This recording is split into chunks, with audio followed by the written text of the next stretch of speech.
नमस्कार. In Solapur news चॅनलच्या खुली चर्चा या विशेष कार्यक्रमामध्ये आपणा सर्वांचं स्वागत. आज आपण विधानसभा निवडणुकीच्या निमित्तानं विविध मतदारसंघातील विकास कामांच्या संदर्भात चर्चा करतोय. आज या निमित्तानं दक्षिण विधानसभा मतदारसंघातील भाजपाचे उमेदवार माननीय सुभाषबापू देशमुख यांच्याशी सोलापूर दक्षिण विधानसभा मतदारसंघातील विविध विकास कामांसंदर्भात सविस्तर चर्चा करणार आहोत. त्या अगोदर आपण पाहतोय खरं तर दक्षिण विधानसभा मतदारसंघ हा महाराष्ट्राच्या राजकारणामध्ये नेहमीच चर्चेत राहिलेला मतदारसंघ. या मतदारसंघामधून माजी मुख्यमंत्री सुशीलकुमार शिंदे हे देखील निवडून गेलेले आहेत. याशिवाय माजी मंत्री आनंदराव देवकते यांनी या मतदारसंघाचं 5 वेळा नेतृत्व केलेलं आहे. एकेकाळी काँग्रेसचा राहिलेला हा बालेकिल्ला गेली 10 वर्ष राज्याचे माजी सहकार मंत्री सुभाषबापू देशमुख हा मतदारसंघ गेली 10 वर्ष आपल्या ताब्यात ठेवलेला आहे. पण या विधानसभा निवडणुकीला सामोरं जात असताना तिसऱ्यांदा माननीय बापू या मतदारसंघात हॅट्रिक करण्यासाठी निवडणूक रिंगणात आहेत. या निमित्तानं आज आपण मतदारसंघातील काही प्रश्न असतील, रस्त्याचे प्रश्न असतील, पाण्याचा असेल, सिंचनाचे प्रश्न असतील, असे विविध विकास कामं जे या 10 वर्षांमध्ये राज्याचे माजी सहकार मंत्री सुभाषबापू देशमुख यांनी केलेले आहेत त्या संदर्भात आपण चर्चा करणार आहोत. नमस्कार बापू, आपलं या कार्यक्रमामध्ये स्वागत आहे. खरं तर आपण दक्षिण विधानसभा मतदारसंघाचं नेतृत्व गेली 10 वर्ष झालं करताय आणि आता तिसऱ्यांदा या निवडणुकीला सामोरं जात असताना आणि आपण देखील एक मॉडेल मतदारसंघ म्हणून डोळ्यासमोर ठेवून या मतदारसंघातील गेली 10 वर्षात कामं केली. विविध विशेष म्हणजे रस्ते जे आहेत मतदारसंघातले अतिशय मोठ्या प्रमाणात झालेले आहे. निधी देखील आपण आणलेला आहे. एकंदरीत या निवडणुकीला सामोरं जात असताना काय सांगाल आपण या मतदारसंघासंदर्भात? नमस्कार. सोलापूर इन चॅनलचा मी मनापासून आभार मानतो. या निमित्तानं आपण मतदारसंघातल्या काही समस्या आहेत, काही तर्कवितर्क आहेत, शंका आहेत, याविषयी आपण मला एक व्यासपीठ उपलब्ध करून दिलं, त्याबद्दल मी आपला मनापासून आभार मानतो. मतदारसंघामध्ये गेल्या 2014पासून आणि 2019ला पण या मतदारसंघाने मला या मतदारसंघाची सेवा करण्याची संधी दिलेली आहे. याही वेळेस भारतीय जनता पक्षाच्या नेतृत्वानं मला या ठिकाणी परत एकदा निवडणूक लढवण्याचा आदेश दिलेला आहे. त्या आदेशाचं पालन करून या ठिकाणी मी जनतेला आशीर्वाद मागण्यासाठी सामोरं जात आहे. जात असताना माझ्या नेतृत्वाने म्हणजे केंद्राच्या नेतृत्वानं देशात बदल केला, राज्यात बदल केला आणि मतदारसंघात जसा बदल केलेला आहे असं मला असं वाटतं आहे. देशाच्या माझ्या नेतृत्वानं माननीय देशाचे पंतप्रधान मोदी साहेबांनी 10 वर्षामध्ये जी अभूतपूर्व अशी कामं केलेली आहेत, मग ती सार्वजनिक हिताची कामं असतील, वैयक्तिक लाभाची कामं असतील, प्रचंड प्रमाणामध्ये कामं करण्याचा प्रयत्न आहे. किंबहुना देशाची अर्थव्यवस्थासुद्धा 11व्या क्रमांकावरून 3ऱ्या क्रमांकावर 5व्या क्रमांकावर अर्थव्यवस्था घेऊन गेलेली आहे आणि आत्ता तमाम देशवासियांना 3ऱ्या क्रमांकावर देशाची अर्थव्यवस्था घेऊन जाण्याचं अभिवचन दिलेलं आहे आणि त्याप्रमाणे ते प्रयत्नशील आहेत. किंबहुना 2047ला या देशाला स्वातंत्र्य मिळून 100 वर्ष पूर्ण होत आहेत आणि त्यावेळेस हा भारत विकसित भारत कसा असावा याच्यासाठी देशातील तरुण मित्राकडून युवकांच्याकडून सूचना घेत आहेत. या विकसित भारताचं स्वप्न कसं असावं आणि त्याचा सूचना घेऊन त्याचा आराखडासुद्धा माननीय मोदी साहेब करतायत. म्हणजे 100व्या वर्षी भारत कसा असेल ह्याचं नियोजन करतायत. म्हणजे माझं नेतृत्व या देशाची सेवा करायला किती खंबीर आहे. देशाच्या सुरक्षा व्यवस्था असतील, देशातली कायदा सुव्यवस्था असेल, या सगळ्याच बाबीवरती अप्रतिम असं काम माननीय मोदी साहेबांनी केलेलं आहे. मला माझ्या नेतृत्वाच्या प्रदेशाच्या नेतृत्वाचं खूप कौतुक आहे. 2014 साली माननीय देवेंद्र फडणवीस या राज्याचे मुख्यमंत्री होते आणि मुख्यमंत्री असताना त्यांचे महत्त्वाकांक्षी प्रकल्प होता जलयुक्त शिवार. जलयुक्त शिवाराच्या माध्यमातून सिंचनाचं क्षेत्र म्हणजे ज्या ठिकाणी पाऊस पडत नाही अशा ठिकाणी जास्तीत जास्त पडलेला थेंब ना थेंब अडवणे आणि तो अडवून त्या पाण्याचा विनियोग करून पाण्याची पातळी वाढवण्याचा प्रयत्न केलेला आहे. या राज्यातल्या अनेक योजना आहेत. म्हणजे जसं की राज्यातला रोजगार वाढीसाठी बाहेरच्या बाहेर विदेशातली गुंतवणूकसुद्धा आणून राज्यामध्ये रोजगार निर्मितीचं काम खूप मोठ्या प्रमाणात केलेलं. याचबरोबर शेतकऱ्याला कर्जमाफीचा असेल, याचबरोबर शेतकऱ्यांना हमीभाव असेल, हमीभावामध्ये हमी भावून देत असताना खरेदीसुद्धा मोठ्या प्रमाणात सगळ्या मालाची खरेदी करण्याचा प्रयत्न केलेला आहे. आता वीज बिल मागचं सगळं वीज बिल माफ केलेलं आहे आणि पुढच्या 5 वर्षामध्ये वीज बिल मोफत वीज देण्याचा निर्णय घेतलेला आहे. याचबरोबर पर्यावरण प्रदूषण कमी व्हावं आणि आज विजेची जी टंचाई भासते, लोड शेडिंग होतं आहे, ह्याच्यावर पर्याय म्हणून सौर ऊर्जाचे कृषी पंप देण्याचा माननीय मुख्यमंत्र्यांनी निर्णय घेतलेला आहे. आणि मी ऊर्जा मंत्री म्हणून आमच्या देवेंद्र फडणवीसचं कौतुक करतो. केवळ 10% रकमेमध्ये 90% शासन अनुदान देऊन सौर कृषी पंप देण्याचा सुद्धा निर्णय घेतलेला आहे आणि त्याच्यामुळं दिवसा लाईटसुद्धा मिळणार आहे आणि लोड शेडिंग कमी करण्याचा प्रयत्न हा यशस्वीपणे राबवण्याचा प्रयत्न करतायत. नद्याजोड प्रकल्प केंद्राकडून जास्तीत जास्त निधी आणून नद्याजोड प्रकल्प करून सिंचनाचं क्षेत्र वाढवण्याचा प्रयत्न करण्यात आहे. प्रत्येकाला स्वतःचं हक्काचं घर मिळावं म्हणून पंतप्रधान आवास योजना ही मोठ्या प्रमाणात राबवून प्रत्येकाला घर देण्याचा प्रयत्न या निमित्तानं. हर घर नळची योजना राज्यामध्ये जलजीवन मिशनच्या माध्यमातून मोठ्या प्रमाणामध्ये हर घर योजनेच्या पाणीपुरवठ्याची योजना खूप मोठ्या प्रमाणात या राज्यामध्ये चालू आहेत. महिलांच्यासाठी सुद्धा महिलांचं आर्थिक सक्षमीकरण, महिलाचं शान वाढावी, महिलाचं म्हणजे प्रतिष्ठा वाढावी या हेतूसुद्धा महिलांसाठी अनेक निर्णय घेत. लेक लाडकी योजना जन्मल्यापासून ते वयवर्ष 18पर्यंत 1 लाख रुपये देण्याचा निर्णय घेतला असेल. महिलांना बसमधला प्रवास 50% मोफत केला असेल. लाडकी बहीण योजनेमध्ये 1,500 रुपये देत आहेत. पुढच्या काळामध्ये 2100 रुपये देणार आहेत.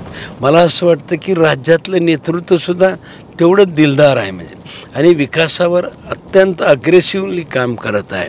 म्हणजे कोणत्याही वर्गाला मोकळं ठेवलेलं नाही, प्रत्येक वर्गाला न्याय द्यायचा प्रयत्न केला आहे. सार्वजनिक मूलभूत सुविधाबरोबर व्यक्तिगत लाभसुद्धा देण्यासाठी माननीय देवेंद्रजी असतील, एकनाथ शिंदे असतील, अजितदादा असतील, हे अग्रेसिव्हली काम करतायत आणि म्हणून ते देणारे असल्यामुळं मला माझ्या मतदारसंघामध्ये खूप मोठं काम करायला संधी मिळालेली होती. आणि म्हणून पहिल्यांदा मी काय केलं, रस्त्याचं जाळं ज्या ज्या ठिकाणी रस्ते खराब होते, किंबहुना 95% रस्ते खराब होते खरं म्हणजे, पण ते सर्व रस्ते पहिल्या पंचवार्षिकमध्ये पूर्ण रस्त्याचं जाळं पूर्ण केलं. त्याच्यातून एक झाला, दळणवळणाची साधनं चांगली झाल्यामुळं या परिसरामध्ये 2014च्या अगोदर शेतीपूरक व्यवसाय हा जो दूध व्यवसाय असतो तो व्यवसाय फक्त 15,000 लिटर दूध फक्त या तालुक्यामध्ये होतं. हा सार्थ अभिमान होतो. 1,00,000 -1.25 लाख लिटर जवळपास हे दुधाचं उत्पादन झालेलं आहे. शेतकरी ऊस लावतो, पण ऊस लावल्यापासून त्याच्या हातात पैसे यायला 1.5-2 वर्ष लागतात. मग मधल्या काळामध्ये त्याला शेतीपूरक व्यवसाय करायचा आणि ह्या रस्त्यामुळे शेतीपूरक व्यवसाय चांगला झालेला आहे. या दळणवळणाच्यामुळे विद्यार्थीसुद्धा आज 4थीपर्यंत ज्या शाळा जिल्हा परिषदच्या आहेत ग्रामीण भागामधल्या आहेत, 4थीच्या पुढं त्याला मोठ्या गावाला शाळेला जायचं असतं. रस्ता खराब असेल तर ती मुलं शाळेसाठी जाऊ शकत नाहीत आणि मग त्या मुलांनासुद्धा पुढील शिक्षणासाठी रस्ते चांगले असल्यामुळे जाण्याला सोयीचं. अनेक रुग्ण हे रस्ते चांगले नसल्यामुळं उपचाराविना दगावलेले आहेत. पण आज मला सार्थ अभिमान आहे, आज कोणताही रुग्ण उपचारामुळे तात्काळ उपचार घेण्यासाठी प्रमुख ठिकाणी, जिल्ह्याच्या ठिकाणी असेल, तालुक्याच्या ठिकाणी असेल किंवा चांगल्या हॉस्पिटलच्या ठिकाणी 10व्या मिनटात तरी पोहोचल अशा रस्त्याची सुविधा आहे. म्हणजे दळणवळणामुळं शेतकऱ्यांच्या भाजीपालासुद्धा हा तासाच्या आत, म्हणजे शेवटच्या गावाचा भाजीपालासुद्धा अर्धा एक पाऊण तासाच्या आत हा प्रमुख मार्केटला पोचू शकतो. शिक्षणाची सोयीसाठी विद्यार्थी जाऊ शकतात. हे केवळ रस्त्याच्या जाळ्यामुळं या सगळ्या गोष्टी होत असतात. आणि मला असता पुढच्या टप्प्यामध्ये म्हणजे MIDC खरं म्हणजे मी मंजूर करून घेतली ती मंद्रुपला, परंतु आमचं सरकार गेलं, उभाटाचं सरकार आलं आणि उभाटाच्या सरकारनं मंद्रुपची MIDC रद्द केली. मंद्रुपची MIDC रद्द करून या भागातील तरुणांच्या हाताला जे काम मिळणार होतं ते काम थांबवलं आणि ते पाप उभाटा सरकारने केलेलं आहे. खरं म्हणजे आज मी माझ्या मंत्रिपदाच्या काळात 14 ते 19 काळामध्ये आपण वडापूर बॅरेजेसला मान्यता घेतली होती. पण दुर्भाग्यानं मधल्या काळामध्ये उभाटाचं सरकार आलं. उभाटा सरकारनं खरं म्हणजे प्रशासकीय मान्यता झाल्यावर निविदा प्रक्रिया पूर्ण करायला पाहिजे. पण दुर्भाग्यानं उभाटा सरकारच्या काळात मंत्री महोदयांनी त्याची निविदा प्रक्रिया केली नाही, किंबहुना थांबवली. किंबहुना जशी MIDC रद्द केली तशी वडापूर बॅरेजेससुद्धा थांबवलं. त्याचबरोबर आपण सिना भीमा जोड कालव्याचं बघितलं. सिना जोड कालव्यातसुद्धा पुढच्या प्रक्रिया झाल्या नाहीत. देगाव जो कॅनल आहे त्या कॅनलवरती जवळपास 17,000 हेक्टर ओलिताखाली सिंचनाखाली क्षेत्र येऊ शकत होतं. धुपदीपसारख्या तलावामध्ये पाणी आपण सोडू शकत होतो टंचाईच्या काळामध्ये, पण ते सुद्धा त्या काळात 2.5 वर्षाच्या काळात झालं नाही. आणि परत एकदा सुधारित प्रशासकीय मान्यता घेऊन देगाव कॅनलचे सुद्धा आता टेंडर झालेले आहेत. मला असं वाटतं की हा आता रस्त्याचं जसं जाळं झालेलं आहे तसं आता पाटबंधारे पाण्यामध्ये जास्तीत जास्त काम करून आता इकडच्या जमिनी ह्या जास्तीत जास्त ओलिताखाली आणणे आणि ते बागायत क्षेत्र वाढत असतं. त्यावेळी स्वाभाविकपणे शेतकरी सदन होत असतो. शेतकरी आर्थिकदृष्ट्या संपन्न झाला की तो थोडासा स्वतःच्या घरावरती सुद्धा खर्च करू शकतो, स्वतःच्या घरात चांगली बांधू शकतो, त्यानं स्वतःच्या चांगल्या गाड्या वापरू शकतो, मुलाला उच्च शिक्षणासाठी मोठ्या गावाला पाठवू शकतो, आजारपणाला उपचारसुद्धा तात्काळ करू शकतो. ही एकावर एक असलेली अवलंबून व्यवस्था आहे. आणि म्हणून सिंचनाचं क्षेत्रसुद्धा वाढवण्याचा प्रयत्न करावा. याचबरोबर दक्षिण तालुक्यामध्ये धार्मिक पर्यटन एक वाढवायची संकल्पना पुढं आणायला आहे, ज्याच्यामध्ये कुडल संगम हे संगमेश्वरचं देवस्थान आहे. खरं म्हणजे अनेक वर्षापूर्वीचं देवस्थान आहे. दुर्भाग्यानं या ठिकाणी जाण्यासाठी टाकळी ते कुडलला जायला टाकळीपासून 1.5 तास किमान लागायचा, परंतु आपण झाल्यापासून पहिला रस्ता केला. 10व्या ते 12व्या मिनटामध्ये आता टाकळीपासून ते कुडलला जाऊ शकतात. 14 ते आजपर्यंत जवळपास 13-14 कोटी रुपये त्या देवस्थानाला आत्तापर्यंत जीर्णोद्धारासाठी वेगळ्या माध्यमातून देण्याचा प्रयत्न आपण केलेला आहे. याचबरोबर कुडल संगमचा एक तीर्थक्षेत्र विकासासाठी 173 कोटीचा आराखडा आपण राज्य सरकारला सादर केलेला आहे. तो पालकमंत्री आणि जिल्हाधिकारी महोदयांनी शिफारस करून राज्य सरकारला पाठवला आहे. कुडल हत्तरसंगचं तीर्थक्षेत्र जर मोठं झालं तर तिथंसुद्धा रोजगार निर्मिती होऊ शकते. छोटी छोटी जी गावं आहेत, आमचं नांदणी हे गाव आहे, तिथंसुद्धा आमचं एक मंदिर आहे, नागादेवीचं मंदिर आहे. ते मंदिर जीर्णोद्धार करायचा. त्या मंदिराच्या बाजूला तलाव आहे, त्या ठिकाणी थोडीशी वन विभागाची जमीन आहे. आणि मग ह्या तिन्हीचं एकत्रीकरण करून तिथं विरंगुळा केंद्र काढून तिथं लोकाला पिकनिक टाईप जर आपल्याला करता आलं तर ते आपण जवळपास सुधारण्याचा प्रयत्न केलेला. याचबरोबर वडगबाळला आपण ब्रिज कम बंधारा हे माननीय गडकरी साहेबाकडून करून घेतलं. तिऱ्याला एक ब्रिज कम बंधारा झाला आणि वडगबाळला एक ब्रिज कम बंधारा झाला होता. मग तिथं पाणी साठत होतं. मंदिर कट्टवा देवीचं मंदिर त्या ठिकाणी होतं आणि मग तिथं घाट बांधलेला आहे. तिथंसुद्धा छोटी बोटिंग करून त्या ठिकाणीसुद्धा लहान मुलांना खेळण्यासाठी आपण एक पिकनिक स्पॉट टाईप विरंगुळा केंद्र त्या ठिकाणी आपण कराल. याचबरोबर होडगी गाव आहे. होडगी गावामध्ये तलाव आहे. त्या तलावाच्या बाजूला पाटबंधाऱ्याची जमीन होती आणि त्याच्याच बाजूला साई मंदिर होतं. म्हणजे धार्मिक पर्यटन आणि विरंगुळा केंद्र एकत्र केलं तर मला असं वाटतं धार्मिक पर्यटनसुद्धा मोठं. आज त्या ठिकाणीसुद्धा एक सुंदर असं पर्यटन केंद्र आपण उभा केलेलं आहे. असे तालुक्यामध्ये वेगवेगळ्या ठिकाणी धार्मिक स्थळं खूप आहेत. धार्मिक पर्यटन स्थळ जर केलं तर मला असं वाटतं एक दक्षिण तालुक्यामध्ये पर्यटन क्षेत्र मोठ्या प्रमाणात वाढेल आणि त्या ठिकाणी रोजगारालासुद्धा पर्यटनाला वाव मिळत असतो. एक मी दाव्यानं का सांगतो हे रोजगाराला वाढ म्हणते. पंढरपूर तालुक्यात एक चिंचणी गाव होतं. मी 4 वर्ष त्या गावावरती प्रयत्न करत होतो. ते पुनर्वसित गाव आहे. 70-80 लोकांचं परिवाराचं गाव आहे आणि 100% गावातले लोक हे बाहेरगावाला मजुरीनं कामाला जात होते. पण 4 वर्षामध्ये एवढं परिवर्तन झालं. ते गाव पर्यटनाचं क्षेत्र म्हणून विकसित आहे. गावातले तर लोक म्हणतात आता आम्ही मिनी महाबळेश्वर आम्ही पाहतोय आणि आत्ता 100% लोक तिथली त्याच ठिकाणी काम करतात आणि रोजगार निर्मिती खूप मोठ्या प्रमाणात. आणि तेच मॉडेल मला असं वाटतं की मी वेगवेगळ्या गावामध्ये राबवण्याचा प्रयत्न करतो आहे आणि त्या ठिकाणी मोठ्या प्रमाणामध्ये रोजगार निर्मितीसुद्धा या निमित्तानं होऊ शकते. शहरामध्ये मोठ्या प्रमाणामध्ये 35 वर्षापासून जुळे सोलापूर म्हणजे हद्दवाढ 35 वर्षापूर्वी झालेली. 35 वर्षापूर्वी हद्दवाढ भाग झाला पण तो दुर्भाग्यानं 25 वर्षामध्ये या परिसराला विकास करण्याचा मूलभूत सुविधा रस्ते, ड्रेनेज, पाणी, लाईट, कचऱ्याचं व्यवस्थापन, हॉस्पिटॅलिटी कोणत्याही प्रकारच्या सुविधा या हद्दवाढ भागामध्ये झालेल्या नव्हत्या. अत्यंत दलदलीत असा भाग हद्दवाढ भागाचा होता. जिल्हा अंतर्गत बी काम होत नव्हतं आणि महापालिकेने पण तिकडं दुर्लक्ष केलेलं होतं. पण 14 त्या परिसरामध्ये खूप मोठी प्रगती झालेली आहे.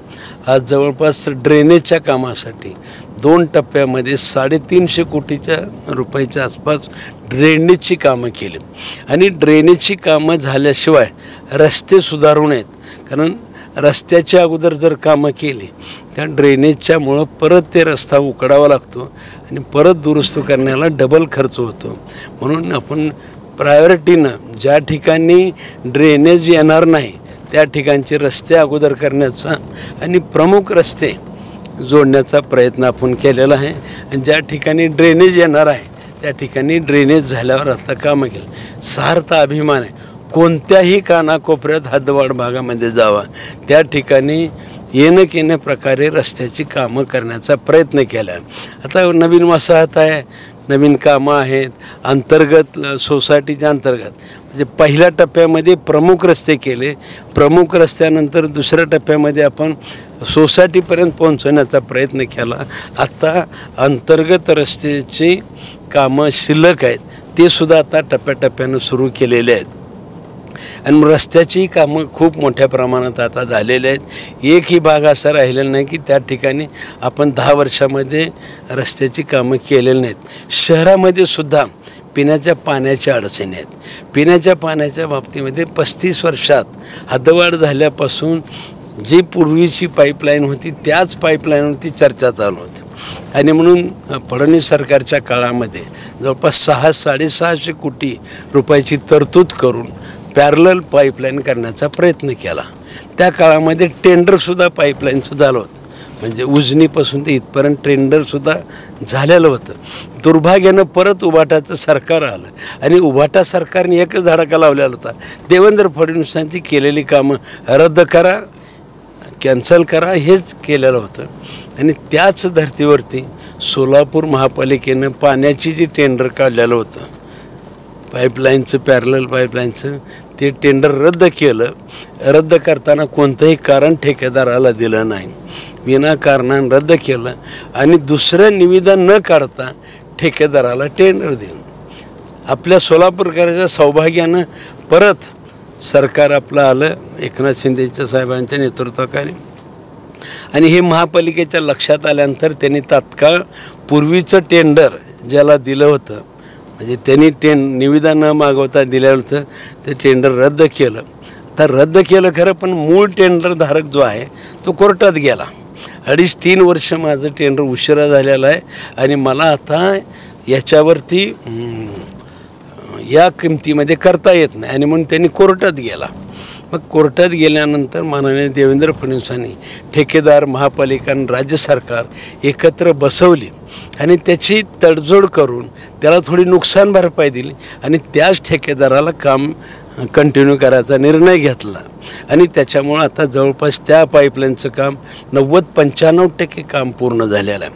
आणि पाईपलाईनचं काम पूर्ण झाल्यानंतर आता त्याच्यानंतर पाणी साठवण्यासाठी पाण्याच्या टाक्या साठवण्याची गरज आहे.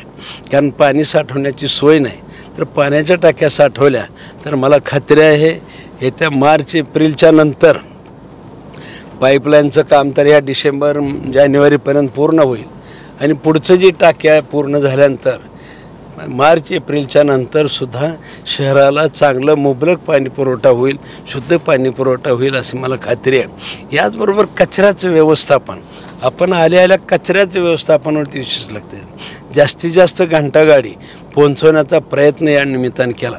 कारण कचरा व्यवस्थापनाचा वाईट परिणाम असा होतो कचरा जर पडला तर त्याच्या घाणीचं साम्राज्य वाढतं. घाणीच्या साम्राज्यामुळं आजारावर शरीरावरती परिणाम होतो.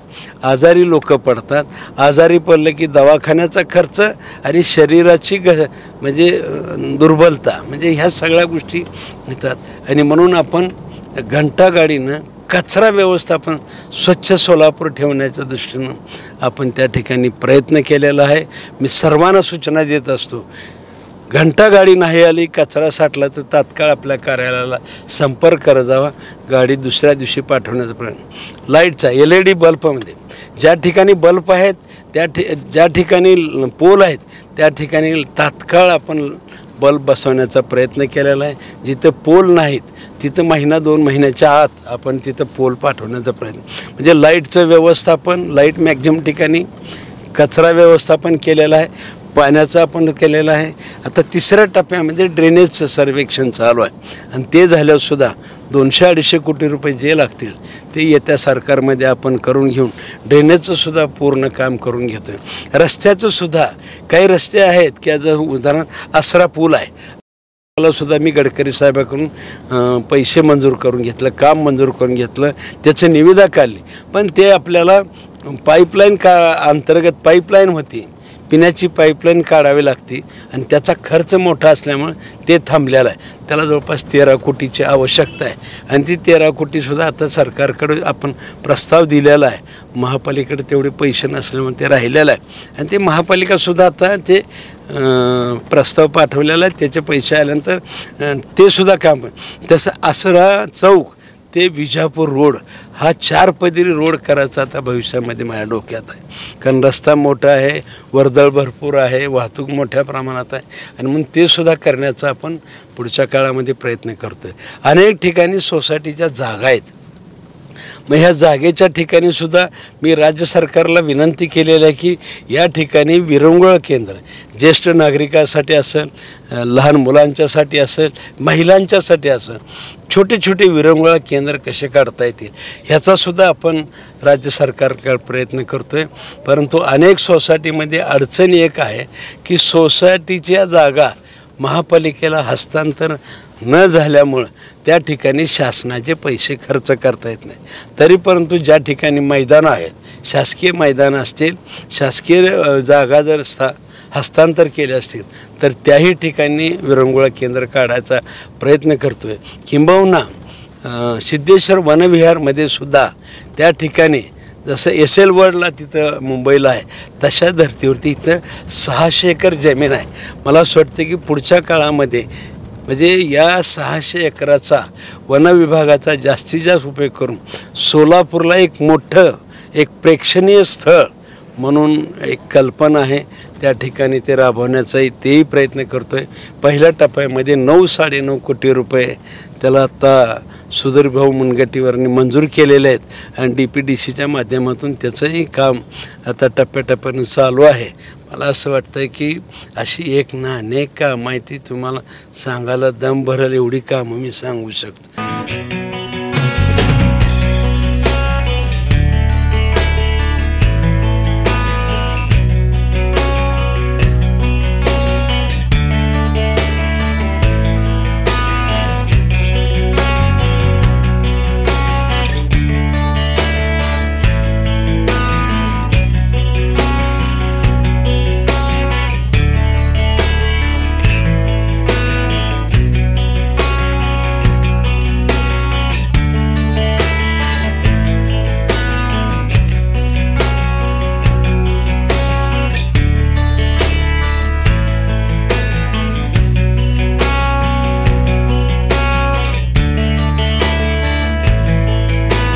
दक्षिण विधानसभा मतदारसंघासंदर्भात चर्चा करत असताना बापूंनी आत्ताच दक्षिण विधानसभा मतदारसंघातील जे विविध विकास कामं केलेले आहेत, रस्त्याचा प्रश्न असेल, पिण्याच्या पाण्याचा प्रश्न असेल, सिंचनाचा प्रश्न असेल, याशिवाय आरोग्य, शिक्षण आणि पर्यटन असेल, तीर्थक्षेत्राचा विकास आराखडा असेल, एकंदरीत कोट्यावधीचा निधी या मतदारसंघामधून अनेक कामं मार्गी लावलेल्या आहेत.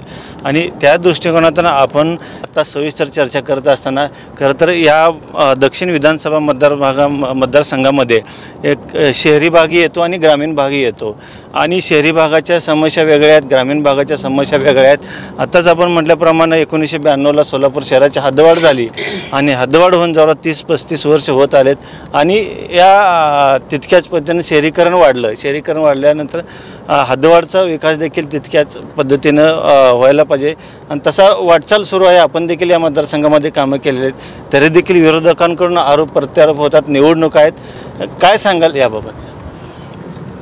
मला कुणावर टीका टिप्पणी करायची नाही. प्रत्येकाची वैचारिक पात्रता ही वेगळी आहे, विचारधारा वेगळी असते.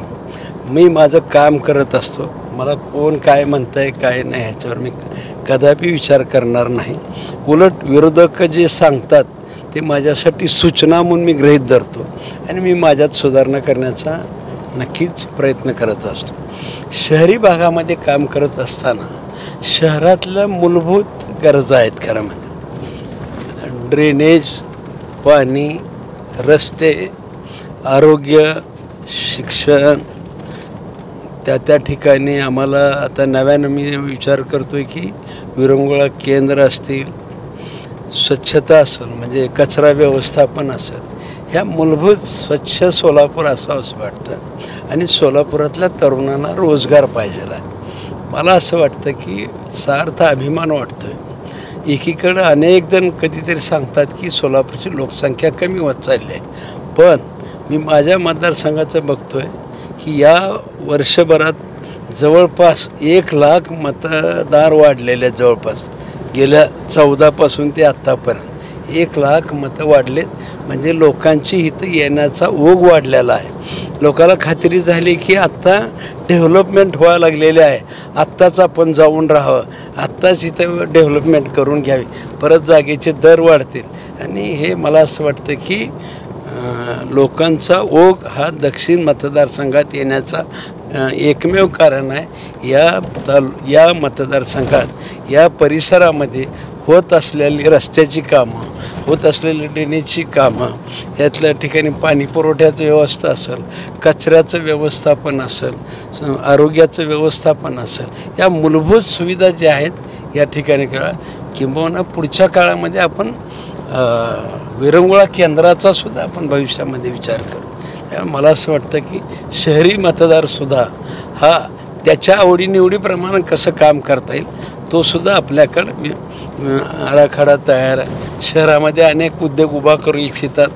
ह्या मुलांना ह्या ज्या सरकारच्या योजना आहेत म्हणजे व्याज परताव्याच्या योजना म्हणजे बसवेश्वर महामंडळ आहे, OBC महामंडळ आहे, अण्णासाहेब पाटील महामंडळ आहे, अमृत योजना आहे, पर्यटन विभागाच्या योजना आहेत. ह्या एक ना अनेक योजना आहेत ह्या व्याज परताव्याच्या. आणि शहरामध्ये अनेक तरुण हे व्यवसाय करू इच्छितात, पण त्यांना प्राथमिक अवस्थेमध्ये कर्ज उपलब्ध होत नसतं. उपलब्ध झालं तर त्याचं व्याज परत फेडणं जरा सुरुवातीच्या काळात अडचण होती. आणि म्हणून व्याज परताव्याच्या ज्या योजना आहेत ह्या शहरामध्ये जास्तीत जास्त राबवून शहरात उत्पादन कसं वाढेल, शहरातला व्यापार कसा वाढेल, शहरातला रोजगार कसा वाढेल, ह्याच्यावरती पुढील काळामध्ये प्रचंड मोठ्या प्रमाणात काम करणार आहे.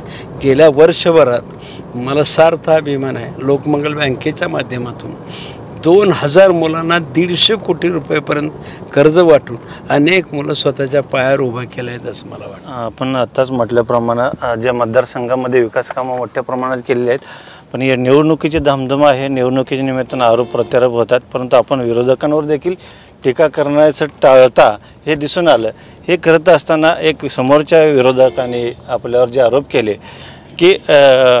की द्वेषाचं राजकारण आपणाकडून होतं, असा एक आरोप आहे तुमच्यावरती, जे की सिद्धेश्वर साखर कारखान्याची चिमणी पाडली त्याच्यावरून हा आरोप होत आहे. याबाबत तुम्ही काय सांगा? मला असं वाटतं की जे सुज्ञ लोक आरोप करतात त्यांना माझी हात जोडून विनंती आहे, अभ्यास करावा. अभ्यासाअंती काय काय झालेलं आहे, म्हणजे महानगरपालिकेनं काय ॲक्शन घेतली होती, जिल्हाधिकाऱ्यानं काय ॲक्शन घेतली होती, सुप्रीम कोर्टानं काय ॲक्शन घेतली होती, चुकलंय कुणाचं, बरोबर कुणाचं, सुभाष देशमुखाचं किती पत्र आहेत पाडा म्हणून, ह्या सगळ्या गोष्टीचा अभ्यास करावा. मला असं वाटतं की अभ्यासाअंती त्यांनी बोलावं, मग चर्चाला मी उत्तर द्यायला तयार आहे. बापू, आपण एक मतदारसंघामध्ये आता या निवडणुकीला सामोरं एक शेवटचा प्रश्न आपल्याला विचारतो. एक मतदारांना आपण आव्हान या निमित्तानं काय कराल मतदारसंघातील? मला एकच वाटतंय, माझ्या केंद्रीय नेतृत्वानं माननीय मोदी साहेब असतील, अमित शहा साहेब असतील किंवा माझ्या भारत सरकारने गेल्या 10 वर्षात केलेलं काम हे खूप प्रभावी आहे. मग गरिबांच्यासाठी केलेलं काम असेल, म्हणजे मूलभूत सुविधेसाठी केलेलं काम असं, हे खूप मोठं काम आहे. याचबरोबर माझ्या प्रादेशिक नेतृत्वानं हे सुद्धा काम, देवेंद्र फडणवीसाचं कामसुद्धा खूप प्रभावी काम झालेलं आहे त्यांचं. आणि त्यांच्या सगळ्यांच्या सहकार्यामुळं, त्यांच्या मार्गदर्शनामुळं मी माझ्या मतदारसंघातसुद्धा खूप मोठं प्रभावी काम करू शकलो. रस्ते असतील, ड्रेनेज असतील, पिण्याच्या पाण्याच्या सोयी असतील, अनेक विषय मी मतदारसंघामध्ये राबवू शकलो.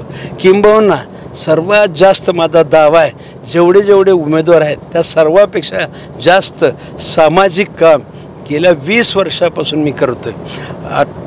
म्हणजे 20 वर्षामध्ये 3,500 गरीब मुलीची लग्न लावून दिलेले आहेत. आज 13-14 वर्ष झाले गरीब मुलाला, निराधार व्यक्तीला रोज 2 वेळचं जेवण देतो आहे. निवडणूक डोळ्यासमोर ठेवून, मतदार डोळ्यासमोर ठेवून काम करत नाही, एक सामाजिक भान म्हणून काम करतो आहे. आणि म्हणून सर्व उमेदवारापेक्षा सामाजिक कामसुद्धा प्रभावी करतो आहे.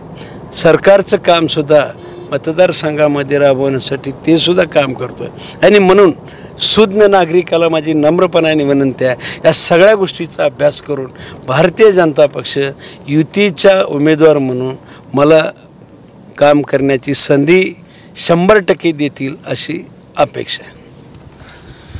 आज या ठिकाणी आपण दक्षिण विधानसभा मतदारसंघातील या निवडणुकीच्या निमित्तानं विविध प्रश्नांसंदर्भात माननीय भारतीय जनता पार्टीचे उमेदवार, राज्याचे माजी सहकार मंत्री सुभाषबापू देशमुख यांच्याशी या मतदारसंघातील विविध प्रश्नांबाबत एक सविस्तर चर्चा या ठिकाणी केली. मतदारसंघातील काही प्रश्न असतील, रस्ते असतील, पिण्याच्या पाण्याचा प्रश्न असेल, सिंचनाचा प्रश्न असेल, अशा अनेक विविध प्रश्नांसंदर्भात बापूंनी केलेली कामं या ठिकाणी त्यांनी सांगितलेलं आहे. भविष्यात गेली 10 वर्ष झालं या मतदारसंघाचं त्यांनी नेतृत्व करत आहेत आणि त्यांनी डोळ्यासमोर ठेवलेला मतदारसंघाचा मॉडेल मतदारसंघ म्हणून ओळखला जावा एक महाराष्ट्र राज्यामध्ये असा मतदारसंघ, जेणेकरून रस्त्याचं जाळं या मतदारसंघामध्ये अतिशय चांगल्या पद्धतीनं झालेलं आहे. आणि एकंदरीत या मतदारसंघाची वाटचाल देखील तशीच सुरू आहे. आणि यामुळं येणाऱ्या काळामध्ये राज्यामध्ये एक आदर्श विधानसभा मतदारसंघ करण्यासाठी जनता आपल्या पाठीशी नक्कीच राहील असा या दावा या ठिकाणी त्यांनी केलेला आहे. तर बापू, आपण या कार्यक्रमामध्ये आम्ही सहभागी झाला त्याबद्दल आपलं मनापासून धन्यवाद. तर आज आपण इथेच थांबूया. नमस्कार.